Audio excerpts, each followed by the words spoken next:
You're doing a lot behind the scenes before anyone even knows that you're alive. And so we're essentially moving from that, being invisible and working hard behind the scenes, to ideally at some point bursting on the scene and being recognized as a force in your marketplace.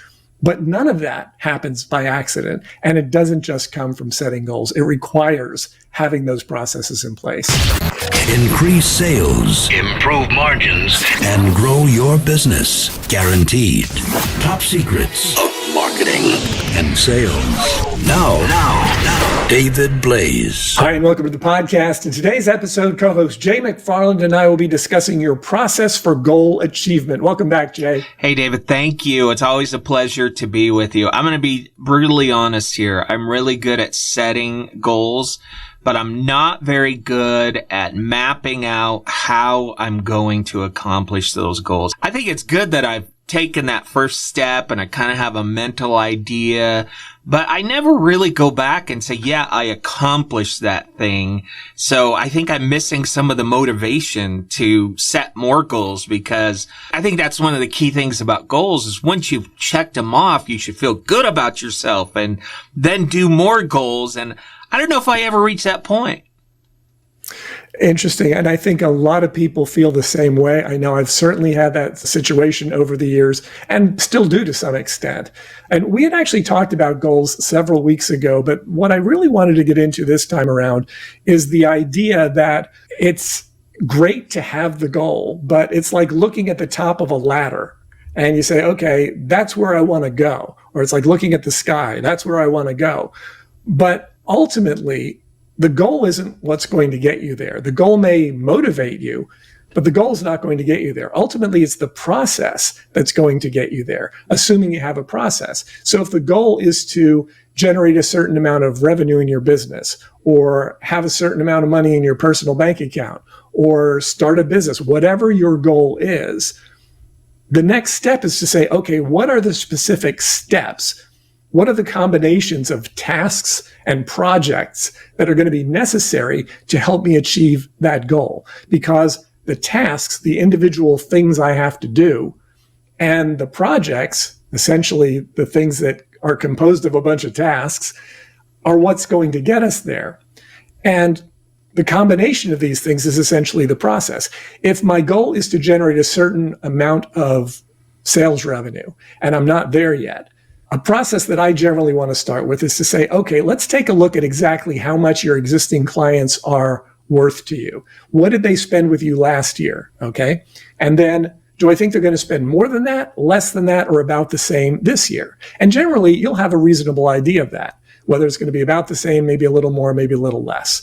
You won't know for sure, but it's a great place to start. So then you say, okay, if I figure I can count on my existing customers for this level of revenue, and I'm looking to get to this level of revenue, then how do I fill that gap? Because if this is the goal and this is where I am now, then we have to look at the process that's going to get us there. What's the combination of tasks and projects that will allow us to reach that revenue goal? And when we focus on that, everything we do during any given day is now leading toward the goal, as opposed to just having scattered focus, just doing a bunch of different things, kind of thinking about our goal, but not exactly sure how we're going to get there. But when you start to think of it in terms of these types of steps, tasks, projects, and ultimately your process, that's what's really going to make the biggest difference. Yeah, I think if you don't do that, it can be really demotivating, right? I think I've told you in the past when I was in the restaurant business, just starting out, I would have an area manager come into the store and we would set goals. And the first one is always what you're talking about. How are you going to increase sales? And he would just increase our sales on the goal by 10%, right? From the previous year, and never tell me what I can do to, I'm new. Okay. How am I going to do that? What are the steps? And it was just this arbitrary number that he came up with and never trained me or told me how I could accomplish those things. So then the follow-up is like, oh, you didn't achieve your goal. And I'm like, well, you never told me how to achieve my goal, right? Yeah, the what is very often easy. It's the how that we get into all the details. And that's what's missing with a lot of people. And that's why when we work with our clients in our Total Market Domination course, the majority of it is the how. the specific steps that need to be taken in order to get to the desired goal. And when I say how, it doesn't mean that you have to do it either. It means somebody has to do it, right? So you can get into this idea of who versus how, which is a great book, by the way. Dan Sullivan and Dr. Ben Hardy wrote a book called Who Not How. Excellent book. But that concept still requires somebody to know how to do the things. So either you're going to find somebody who has that skill and you're going to get them to take those actions, or you're going to have to know what to do, either do it yourself or train someone else to do it so that those things can be done. And then when you start focusing on that sort of approach, that becomes your process. You say, okay, when I take this action, then I am likely to get this result. And then you look at those results and you gauge it based on what you're expecting, and then you tweak and adapt it as you go. But ultimately, it's all about the process, and whether the process is figuring out what to do or knowing what to do and then taking the action to do it, or whether the process is identifying the right people that you need to bring into your organization to help you with it.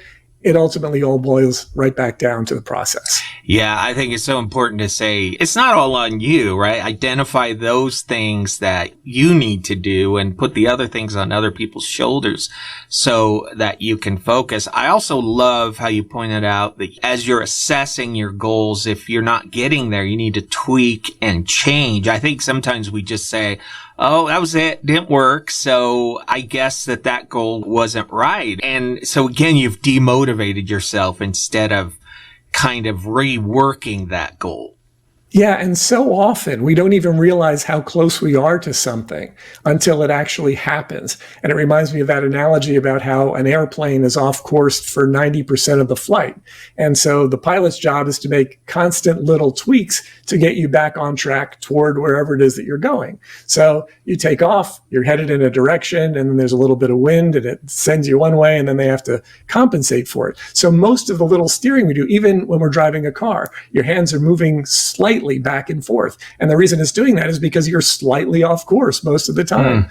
When you use an analogy like that, and when you recognize that it's exactly the same in life, it's exactly the same in business, you're going to be off course most of the time. And so you have to just keep adapting and keep making these tweaks to make sure that you're back on track and following the path that you've set, which of course, in what we're talking about today, is your process. The tasks, the specific things that have to be done, the projects, the longer term things that require multiple actions, and the ultimate process that you're using to get there.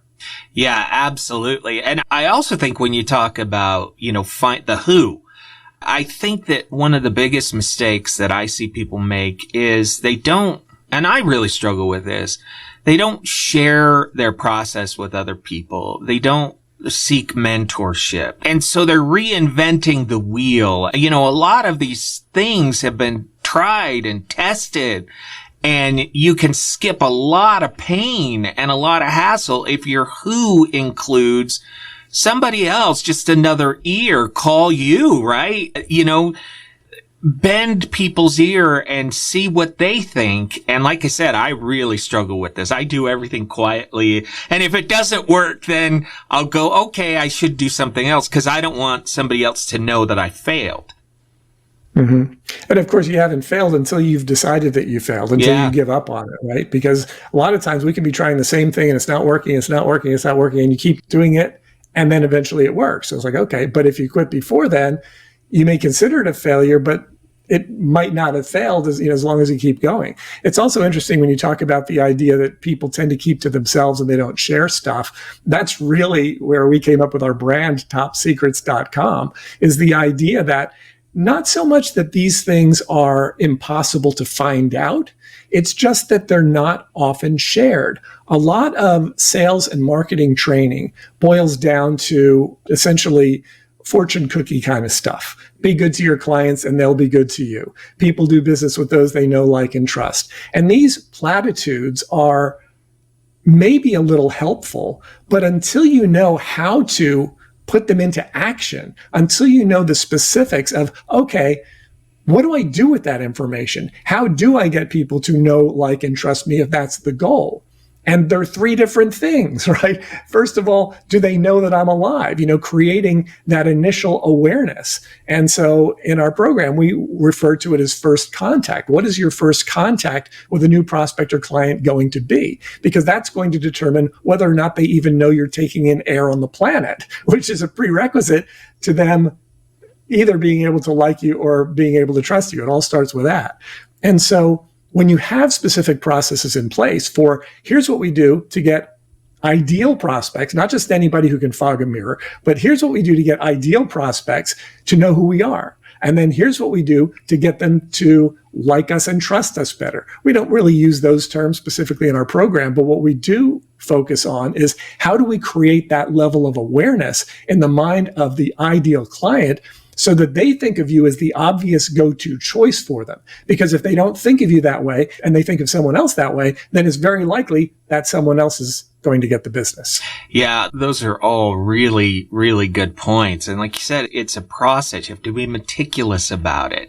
I think one of the things that is hard is that, we compare ourselves to successful people in business and we know them as already successful.